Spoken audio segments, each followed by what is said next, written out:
শ্রদ্ধা জানাতেন, পুষ্পাঞ্জলি জানাতেন। শহীদ প্রেসিডেন্ট জিয়াউর রহমান বীরুত্তম, বহুযুগের গণতন্ত্রের প্রবক্তা এবং আধুনিক বাংলাদেশের রূপকার যথার্থই উপলব্ধি করেছিলেন যে বাংলাদেশের উন্নয়নের জন্য নারী সমাজকে যদি এগিয়ে নিয়েও না যায় তাহলে বাংলাদেশের উন্নয়ন কখনোই সম্ভব হবে না।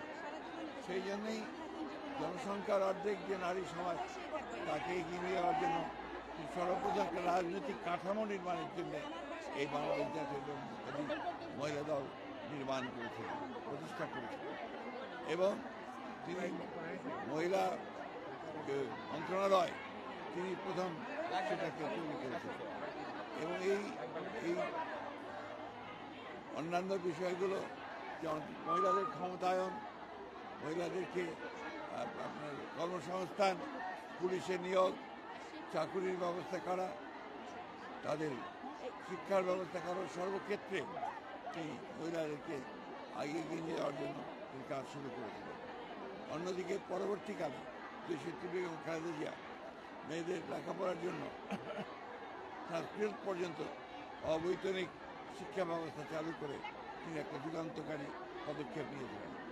আজকে প্রায় দীর্ঘ 16 বছর ফ্যাসিবাদী আওয়ামী শাসনের হাত থেকে ছাত্র জনতার আন্দোলনের মাধ্যমে আজকে দেশ মুক্ত হয়েছে।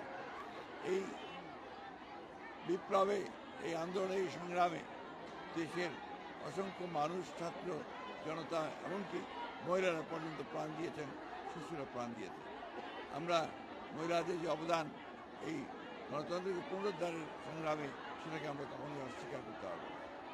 আজকে বাংলাদেশ জাতীয় মহিলা দল তাদের প্রতিষ্ঠা বার্ষিকীতে এই শপথ নিয়েছে যে যে স্বাধীনতা অর্জন করা হয়েছে সেই স্বাধীনতাকে সুসংহত করবার জন্য, গণতন্ত্রকে পুনরুদ্ধার করবার জন্য এবং দেশে আইনের শাসন, জনগণের শাসন প্রতিষ্ঠা করবার জন্য তারা তাদের সংগ্রামকে অব্যাহত রাখবে।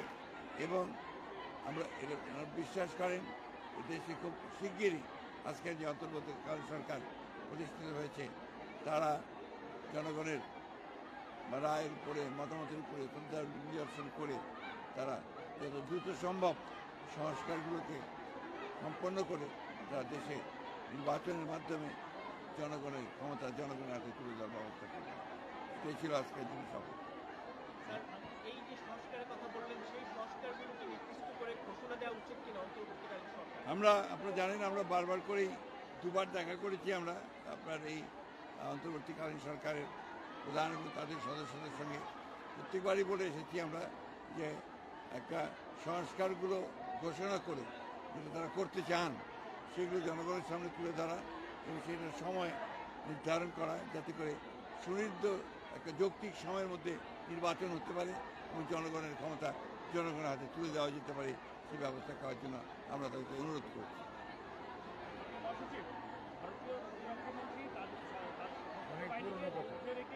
প্রস্তুতি নিতে বলেছেন, সেটিকে কিভাবে দেখছেন? এই প্রেক্ষাপট বাংলাদেশের প্রস্তুতি টেনে এনেছেন, আপনি সেটা কিভাবে দেখছেন? আসলে ভারতবর্ষের যে আপনার পার্শ্ববর্তী দেশগুলোর সঙ্গে তাদের যে রাজনীতি এবং তাদের যে আচরণ, সেটা কোন প্রেক্ষিতে তারা কীভাবে করছেন সেটা তারা ভালো বোঝেন, সেটা বলেছেন। কিন্তু দুর্ভাগ্যজনকভাবে আমরা দেখতে পাচ্ছি শুধু বাংলাদেশ নয়, পার্শ্ববর্তী দেশগুলোর সঙ্গেও ভারতের সম্পর্ক খুব ভালো যাচ্ছে না। এটা অন্যতম প্রধান কারণ আমার কাছে যেটা মনে হয় যে ভারত সবসময় একটা প্রভুত্ব একটা রাজনীতি তারা এই দেশগুলোর সঙ্গে পার্শ্ববর্তী দেশগুলোর সঙ্গে করেছে, যেটা ভারতের জন্য শুভ বয়ে আনবে না, পার্শ্ববর্তী দেশগুলোর জন্য শুভ বয়ে আনবে। সুতরাং পারস্পরিক সম্মানের ভিত্তিতে, মর্যাদার ভিত্তিতে, পারস্পরিক স্বার্থের ভিত্তিতে এই সম্পর্ক গড়ে তোলা উচিত বলে আমরা মনে করি।